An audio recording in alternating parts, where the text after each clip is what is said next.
I'm not a morning person, but I love doing good mornings today. It's the first time I've done it in a while. I remember doing it like I don't know, like a year or 2 years ago, a while back, and I was doing like 125 or like 115 or something like that for like 8, and it felt very awkward. Um, but like today, I did up to 175 for 3 sets of 5, so fewer reps, but way heavier weight, and I was able to still probably do more weight, especially if I use a belt.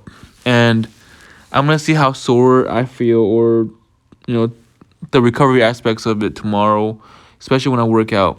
But they they felt really good, and it was like the redeeming part of my workout, because um squats today didn't feel so good, because like 2 days ago I did some single leg press and went all out on the few sets on that. um and then the next day I took a day off, but then my glutes are still sore, and were like my knees were kind of like off, feeling a little bit pain on the left side from the leg press. So my squats felt off today. I did 375. It was like RP 8.5. Yeah, I was 8.5, maybe 8, but 8.5, which is a little harder than usual, but it felt um like 305 warming up without a belt felt really hard for some reason. 345 with the belt was okay. Still harder than usual, but 375 felt decent actually. But it was like RP 8.5. Usually it's like RP 7, 7.5 on a good day. So it is what it is. Yeah. And then bench went okay as well. Not the best. So I changed my grip for the competition pause bench just today. I went like 2 inches wider than how I usually grab it. Um, like how I used to grab it recently. I used to grab it a little wider, but now I'm like going back to that, but going a little wider than that. And it is definitely slower off the chest, right? So I don't know if I should keep doing that and get stronger there, or just go a little narrower, or do how how I have my grip before, and stay there, because like my close grip, like I can do like, you know, it's funny and weird. Like 275 today was like RP 9.5, right? 275 for a combination pause, and but the grip was a little wider, right? But I can do 270 like yesterday, for a close grip, right? Pause, and that was 270 was like RP 8.5. That was only 5 pounds less, right? And my grip was close grip, um, so I can get more power off my chest when I do close grip, but the longer range of motion makes it harder, so I get stuck more towards the middle, right? And I've been doing spoto press, like pause, 2 count, to kind of get stronger in the towards the middle range of motion, but I think going too wide might not be a good idea.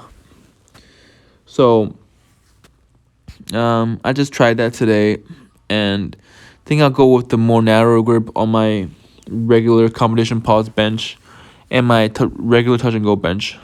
Uh, but like I know people, say, and a lot of powerlifters say they do wider grip to cut the range of motion, but that doesn't always mean you're just stronger there, right?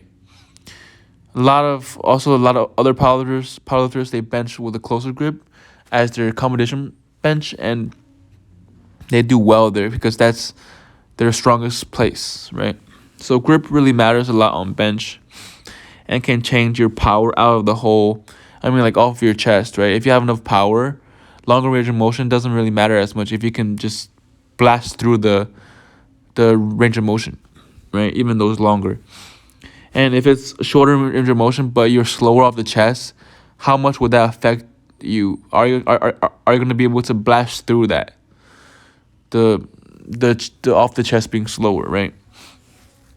So Yeah, so I'm actually stronger with a narrower grip. So I'm gonna look into that and see. You know, my triceps, I guess, are not my weakness. Maybe it's my chest. I have a big chest, so I don't know what it is, but I do know that like I did some again one arm like overhead tricep extensions with a cable today, and my right arm is a lot stronger than my left arm. Like I want to say like 5 to 6 reps stronger, 5 to 6 to 7 reps stronger on my right arm than my left arm. So so if I get my left arm as strong as my right arm, maybe my close grip will be even stronger. I don't know.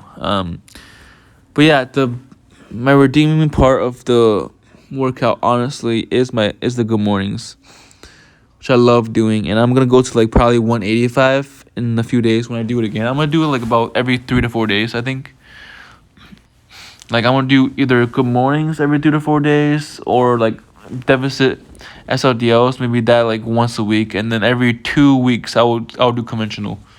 Cause I know a lot of people like a lot of powerlifters, just advanced, intermediate even, and then I think Westside Barbell, they train different movements that work on the same muscles of the conventional deadlift, but they deadlift very infrequently, right? So because the the stimulus to fatigue ratio is not very high with conventional deadlift especially, right? And something like a good morning or even RDLs, there you can train the same muscles with less weight, right? And the recovery, it's way better. So I have a long torso, and so that's definitely true. Like if I do like a few sets of 5 on deadlifts and I go to a heavy single before that, I need at least like 3 full days to recover for most of it, and a whole week to actually feel fully recovered. Right? Probably longer than that, honestly. Because like even if you feel like you're fully recovered for deadlift, you're not really fully recovered. You know, your body takes more time than you think it does. Um, but yeah, and then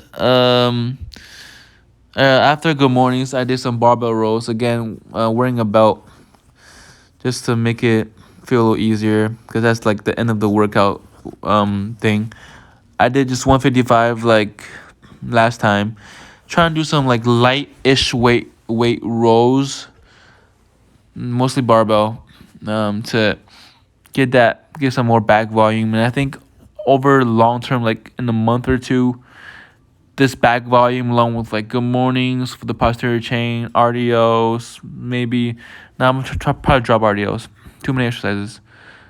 Good mornings and the deficit SLDLs will keep my posterior chain stronger, along with the just hammering my back almost every day. I think that will definitely benefit my squat and my deadlift, especially my deadlift, to a point where I'll be stronger and be able to keep my back straighter and maintain a better position, and lock out faster and everything.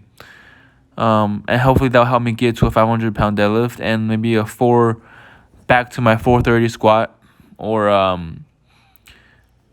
440, 450 squat. And I do want to cut some more weight, so I'm so I can get to a 2 times body weight squat. I'm almost there with my 430-pound squat, but not there yet. So you kind of already know how much I weigh, right? So from what I just said, but I do want to cut some weight because I think I'm pretty high body fat, 20 to 24% probably. I want to cut it down to like 18%, not anything lower than 15. Like I don't need to be like that, but 18%, somewhere like that, and then just lose some fat and maintain my muscle and lose like 10-15 pounds, or even 20 pounds, but like just 10 pounds for now. I think that will be really beneficial to how I look, which I don't care that much about, but losing 10 pounds with mostly fat will mean that I can slowly bulk and go back to my current weight and be a lot stronger, right? Or I can just stay at that lower weight and maintain from there, right? So that's what I'm thinking. And like I'm the type of person where like if I weigh 180, I look like I weigh 150 because I'm 6 foot tall, right? And if I weigh 210, if I don't have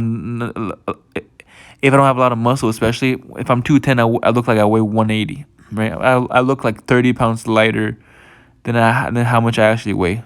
So you probably know how much I weigh now. So, but yeah, let's see how well I recover or from good mornings and rows almost every day, and just how or like how much these exercises will affect my squats and toning it down and decreasing the frequency of the two exercises,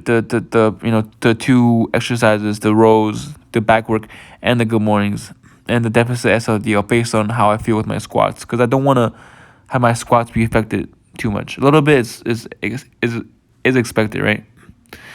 But yeah, I'm gonna end the commentary here soon. The good mornings felt great, honestly, and with the safeties set there, so I wasn't really worried about hurting myself.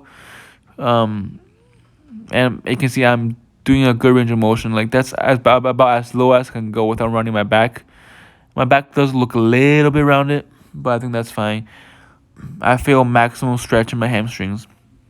And I remember doing good mornings a couple years ago where I didn't feel my hamstrings that much, and more in my back, lower back. So now I actually feel a lot in my hamstrings and my glutes actually. So I think squatting every day has helped me feel my glutes and my hamstrings more, which is activating them more because I'm squatting so often and squatting different variations. But yeah, good morning is gonna be a stable exercise for now. I'm just very surprised that weight on good morning is moving up fast. I wouldn't be surprised if I start doing like 2 plate good mornings in a month for like 3 sets of 5, with a belt probably. Maybe even 250. No, I don't want to good morning more than half of my squat. So my squat is 430, so that will be 215. But I don't 225 is probably fine.